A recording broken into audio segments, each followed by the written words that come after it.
আমার প্রিয় শিক্ষার্থীরা, রিডিউস অ্যাডজেক্টিভ ক্লোজ নিয়ে দ্বিতীয় ক্লাসে আপনাকে স্বাগত।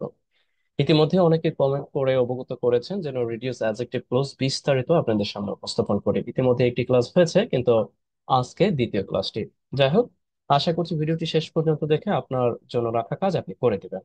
ওকে, here we see. Reduce adjective clause বলতে কি বোঝায়? আসলে অ্যাডজেক্টিভ ক্লোজ বলতে কি বোঝায় এটা যদি আপনি না বুঝেন, তাহলে রিডিউস অ্যাডজেক্টিভ ক্লোজ শিখে আপনার কোনো কাজে আসবে না। আমরা প্রথমত শেখার চেষ্টা করি যে অ্যাডজেক্টিভ ক্লোজ বলতে কি। আসলে অ্যাডজেক্টিভ ক্লোজ হচ্ছে বাক্যে ব্যবহৃত কোনো নাউন বা প্রোনাউন সম্পর্কে অতিরিক্ত তথ্য প্রদান করবে। বিশেষ করে একটি রিলেটিভ প্রোনাউন এবং রিলেটিভ প্রোনাউন ব্যবহার করে এরপর একটি ভার্ব ব্যবহার হবে এবং অতিরিক্ত তথ্য প্রদান করবে। এই যে যে অংশটি দেখতে পাচ্ছেন, এন্ড দিস ইজ কল্ড যে অ্যাডজেক্টিভ ক্লোজ, অর্থাৎ এটাকে কি বলা হচ্ছে? অ্যাডজেক্টিভ ক্লোজ বলা হচ্ছে, কারণ এই বয় সম্পর্কে অতিরিক্ত তথ্য দিচ্ছে। দেখুন, আমি যদি অ্যাডজেক্টিভ ক্লোজকে এখান থেকে ভ্যানিশ করে দেই, যে the boy is my cousin, অর্থাৎ বালকটি আমার কাজিন ভাই, জাস্ট হয়ে যাচ্ছে। কিন্তু কিন্তু এই অ্যাডজেক্টিভ ক্লোজ এর আরেকটি নাম আছে। আমরা জানি এর আরেকটি নাম হচ্ছে, আপনি এটা এই নামেও ডাকতে পারেন, যাকে বলা হয় রিলেটিভ ক্লোজ, কারণ রিলেটিভ প্রোনাউন দিয়ে সাধারণত শুরু হচ্ছে। এই জন্য আমরা একে রিলেটিভ ক্লোজ বলতে পারি। যাই হোক, এই ব্যাপারগুলোই, অর্থাৎ এই ব্যাপারগুলোকেই কি করতে হবে? রিডিউস অর্থাৎ ভ্যানিশ করে দিতে হবে। ভ্যানিশ করতে হবে কতটুকু? ভ্যানিশ করতে হবে শুধুমাত্র যেই মার্কিং করা অংশটা আছে। বিশেষ করে মার্কিং করা বলতে আমি বলছি যে শুধুমাত্র আমরা যেই রিলেটিভ প্রোনাউনটা ব্যবহার করবো এবং রিলেটিভ প্রোনাউন যুক্ত যেই ভার্বটি ব্যবহার করব তাকে জাস্ট ভ্যানিশ করে দিব, তাহলেই হয়ে যায়। এখন দেখো, আমি এখান থেকে যদি এই অংশটা ভ্যানিশ করে দিই, তাহলে এখানে কি অর্থ দাঁড়ায়? এখানে কি অর্থ দাঁড়াবে জাস্ট আমি একটু দেখিয়ে দিচ্ছি। এই দেখুন, এই যে দেখুন, আমি এটাকে ভ্যানিশ করে দিচ্ছি, এই অংশটাকে আমি এখান থেকে সরিয়ে দিচ্ছি। এখন কি অর্থ দিবে? এখানে অর্থ দিচ্ছে যে আহ যেই মানে বালকটি যে এই স্টেজে গান করতেছে সে হচ্ছে আমার কাজিন, এরকম অর্থ দিচ্ছে। আর এইখানে আমি এই যে যে রিলেটিভ ক্লোজ এর যে ক্লোজ মার্কার, অর্থাৎ আমরা বলতে পারি যে এই যে রিলেটিভ প্রোনাউন এবং ভার্বটাকে উজ্জ্ব করে দিয়েছে, অর্থাৎ অক্সিলারি ভার্বটাকে উজ্জ্ব করে দিলাম, এখান থেকে সরিয়ে দিলাম। এখন দেখুন তো, just singing on the stage, অর্থাৎ এখন অর্থটা হচ্ছে স্টেজে গান করা বালকটি আমার কাজ। আপনি যখন অনুবাদ করতে যাইবেন বা আপনি নিজে লিখতে যাইবেন, এখন আপনার কাছে এখানে অর্থটা দিচ্ছে যে বালকটি, এরকম যে এই বালকটি স্টেজে গান করছে সে আমার কাজিন। আর এখানে অর্থটা দিচ্ছে যে স্টেজে গান করা বালকটি আমার কাজিন। এখানে কি স্টেজে গান করা বালকটি আমার কাজিন। একই রকম ভাবে আপনি কিন্তু এটাকে খুব সহজেই কি করতে পারেন? এই বাক্যটাকেও আপনি খুব সহজে কি করতে পারেন? সংক্ষিপ্ত করে ফেলতে পারেন, অর্থাৎ রিডিউস করে দিতে পারেন। তাহলে কি করবেন? The book Chandrakatha that is written by Humayun Ahmed makes me think, অর্থাৎ আমাকে ভাবায়। কি? এই চন্দ্রকথা যে বইটি আছে, যেটা হুমায়ুন আহমেদ স্যারের লেখা, সেই বইটি আমাকে ভাবিয়ে তোলে। মেক মি থিঙ্ক, আমাকে ভাবায়। ওকে, বা আমাকে আশ্চর্যান্বিত করে, আমাকে ponder over or think over. Here we see. এখন আপনি কি করবেন? আপনি রিডিউস যেহেতু করবেন, আপনার কাজ হচ্ছে এই যে অংশটি আছে না, এই অংশটিকে উজ্জ্ব করে দিবেন। হয়ে গেল। ওকে, এইখানে না দিয়ে আমার মনে হয় আমি আরেকটি বাক্য লিখে এরপরে আপনাদেরকে বোঝাই, সেটা আরো বেশি কার্যকর হবে। Here we C. এখন আমরা কি করতে পারি? আমরা খুব সহজ করে এই অংশটাকে কি করব? উজ্জ্ব করে দিব। অর্থাৎ জাস্ট এই যে যে প্রোনাউনটি আছে, প্রোনাউন যুক্ত যে অক্সিলারি ভার্বটি থাকবে তাকে উজ্জ্ব করে দিব। এখন দেখুন, the book Chandrakatha written by Humayun Ahmed makes me think, অর্থাৎ হুমায়ুন আহমেদের দ্বারা লিখিত চন্দ্রকথা বইটি আমাকে ভাবিয়ে তোলে, আমাকে ভাবিয়ে তোলে। Have you got right now? এখানে অর্থটা হচ্ছে যে চন্দ্রকথা বইটি যা মূলত যা হুমায়ুন আহমেদ স্যারের লেখা, সেই বইটি আমাকে কি করে? ভাবায়। আর এখানে আছে হুমায়ুন আহমেদের স্যারের লেখা বইটি আমাকে ভাবায়। এই হচ্ছে পার্থক্য মানে বলার মধ্যে।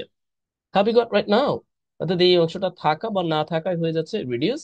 যদি থাকে তাহলে ঠিক আছে, অ্যাডজেক্টিভ ক্লোজ ও রিলেটিভ ক্লোজ। যদি না রাখি, সরাসরি ভার্বটিকে ব্যবহার করে দেখেন, আর কোথাও পরিবর্তন নেই, জাস্ট এতটুকু।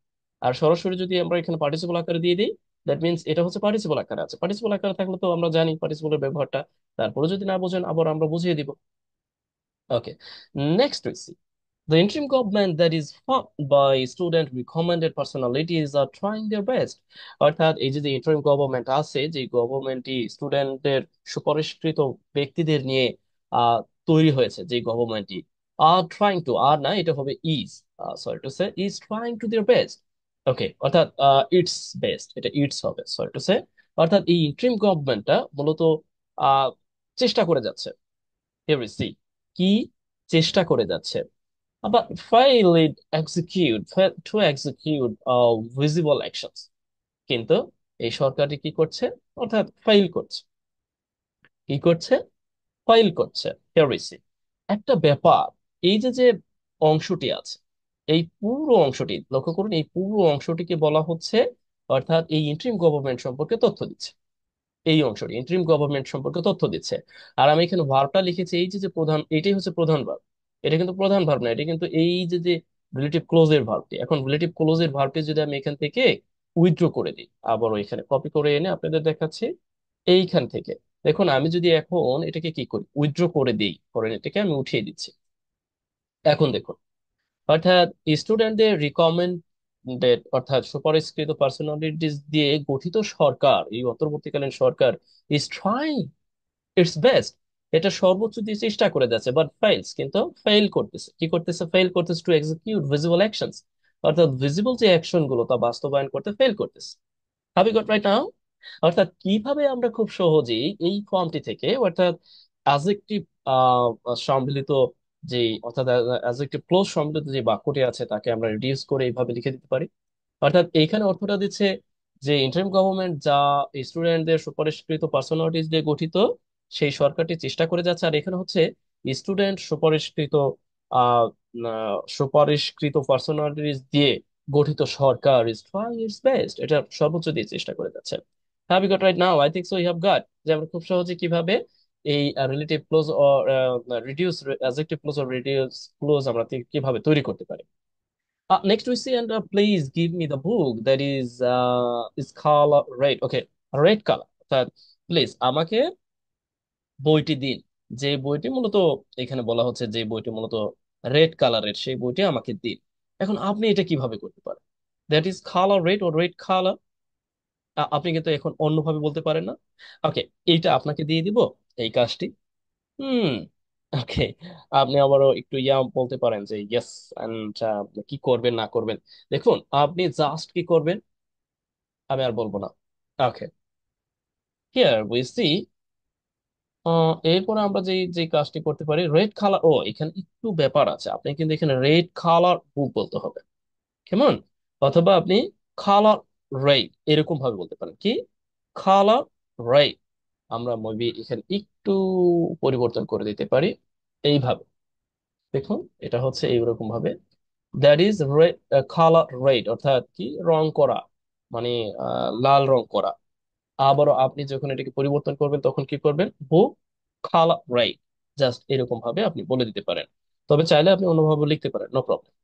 Next we see, and they saw, তারা কিছু, দে সা সাম পিপল, কিছু মানুষকে দেখলো, and who are fighting for food. এখন আপনি কি করবেন, এই অংশটাকে কেটে দিবেন, হয়ে গেল। অর্থাৎ এখানে সিম্পলি আপনি এইভাবে এনে লিখে দিলেন। অনেকে আসলে এগুলো নিয়ে প্রশ্ন করেন যে কিভাবে লিখবো সাম পিপল, অর্থাৎ এই যে some people who are and fighting for food, অর্থাৎ খাবারের জন্য। এখন আপনি কি করবেন, এই অংশটাকে জাস্ট একটু কেটে। এখন এখানে অর্থটা হচ্ছে তারা কিছু লোকজনকে দেখছিল যারা মূলত খাবারের জন্য যুদ্ধ করছিল, মারামারি করছিল। আর এখানে হচ্ছে খাবারের জন্য যুদ্ধ করা কিন্তু কিছু মানুষকে তারা দেখেছিল। Have you got right now? Okay, এখন এই পর্যায়ে আপনাদের জন্য কাজ, আপনারা কি করতে পারেন, এখানে সিম্পলি যেমন আমি বললাম, যে এইরকম ভাবে বললাম যে my cousin, see, my cousin, আমি বললাম, and sorry to say who, okay, and আমরা লিখলাম যে who is from Dubai, who is from Dubai, my cousin who is from Dubai, and oh yes, play here, play with me, and when he or she come, okay, come to, come to the country, okay, আপনার just এতটুকু লিখে রাখি, or come to the village, অর্থাৎ গ্রামে যখন আসে। এই বাক্যটি আপনি কিভাবে করবেন? আপনাকে যদি আমি বলি যে এই বাক্যটি আপনি কিভাবে করবেন, here we see, আপনার কাজ আপনার কাজ কিন্তু, এটা কিন্তু অ্যাডভার্বিয়াল ক্লোজ, একে আবার আপাতত আপাতত এটাকে আপনি ইয়া করবেন না, মানে সংক্ষিপ্ত করার দরকার না, চাইলে আপনি এটাও সংক্ষিপ্ত করতে পারেন। কেমন? এটারও আপনি সংক্ষিপ্ত করতে পারেন। আমি ওই অ্যাডভার্বিয়াল ক্লোজ আগে সংক্ষিপ্ত করতে যাচ্ছি না, এটা নিয়ে আলাদা ক্লাস দিব। হিয়ার ইজ, এখন আপনি কি করতে পারেন? এখানে আপনার কাজটা কি? এটা কিন্তু আপনার, অর্থাৎ এখানে আপনি কি করতে পারেন, এই কাজটিও কিন্তু আপনার। কেমন? আবারও তাছাড়া দেখুন, আপনি এটাকে রিডিউস করে দিবেন, কি রিডিউস করে দিবেন, এটা আপনার কাজ। যেমন আমি বললাম and there is the book, এরকম ভাবে বললাম there is the book that is on the table, there is the book that is on the table। এরপরে আরো লিখতে পারেন, আরো লিখতে পারেন। ওকে। নতুবা আপনি এক কাজ করতে পারেন, here is the, এরকম হয়ে যায়। এটা ঠিক আছে। এখন আপনি কি করবেন? আপনি চাইলে এটাকে সংক্ষিপ্ত করতে পারেন না? কেন পারবেন? there is the book, আর কিছু কি করবেন এখন, সংক্ষিপ্ত কিভাবে করবেন, এটাও আপনার কাজ। আমি আপনাকে দিচ্ছি। কারণ হচ্ছে আপনি জাস্ট কি করবেন, প্রোনাউন ফর্মটি উঠিয়ে দিবেন, আহ, আর হচ্ছে এই অক্সিলারি ভার্বটি উঠিয়ে দিবেন, তাহলে হয়ে গেল। এখন এইটা কি, আমরা সাধারণত ছোটবেলা থেকেই সিম্পল করা শিখেছি না, অর্থাৎ কিভাবে আমরা কমপ্লেক্স বাক্যকে সিম্পল করতে পারবো। আসলে সিম্পল করাটাই মূলত হচ্ছে রিডিউস করা আর কি। এটাই মূলত আমরা একটু অ্যাজ এ অ্যাডভান্স লেভেলের গ্রামার হিসেবে শিখে থাকি। অবশ্য সিম্পল করাই মানে রিডিউস করা। আশা করছি বুঝতে পেরেছেন। ওকে। নেক্সট হচ্ছে আমরা যদি আরো দেখতে চাই, মানে আরো আরো যদি অন্য অন্য যেগুলো আছে সেগুলোকে যদি আমরা একটু আইডেন্টিফাই করতে চাই যে আমরা কিভাবে করব, আরো কিছু আছে কিনা। ওকে। যেমন ধরেন আমি বললাম যে তা, কি বলতে পারি, ওই যে যারা ইয়া করে, অর্থাৎ ফুড সাপ্লাই করে। ওকে। আমরা বলতে পারি যে delivery man. Okay. Delivery man. ঠিক আছে, আমরা বললাম যে ডেলিভারি ম্যান এন্ড হু, আমরা বললাম যে স্ট্যান্ডিং। স্ট্যান্ডিং কোথায় দাঁড়িয়ে আছে, স্ট্যান্ডিং এট দ্য টু, দাঁড়িয়ে আছে, দাঁড়িয়ে ছিল আর কি, এট দ্য টু, অর্থাৎ দরজার নিকটে। ওকে। এরপরে আমরা স্ট্যান্ডিং না দিয়ে ওয়েডিং দিতে পারি, বা স্ট্যান্ডিং ওয়েডিং।